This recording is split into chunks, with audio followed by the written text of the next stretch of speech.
The United States has regained control of Kabul airport in Afghanistan after days of chaos. Flights evacuating diplomats and civilians have resumed in Kabul after 7 people were reportedly killed at the airport trying to flee.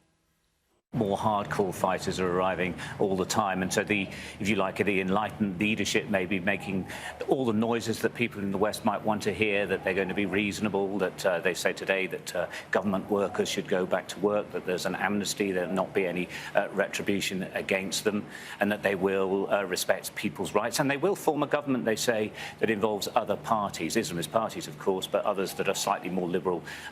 than the Taliban, because they have form for agreeing to all sorts of things in Doha which haven't come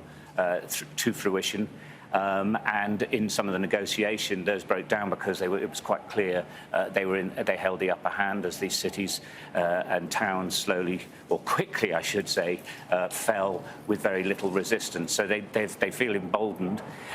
The general population, I mean, the reason we're seeing so many people rushing to the airport and the chaotic scenes that we've seen for the last couple of days, the reason for that is so many people don't believe them and they're very scared about what happens to them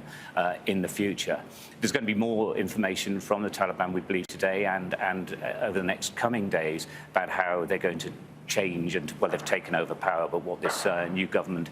is going to look like. So you have two things taking place at the same time. A transition, a government forming itself, making lots of noises, the international community that sound reasonable, and then absolute chaos that is here around the airport, people trying to get out still. And we are hearing, as I say, about these much harder core groups who are moving into this sort of area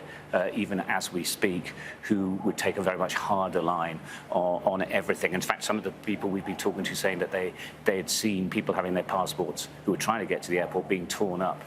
by the Taliban, and there's been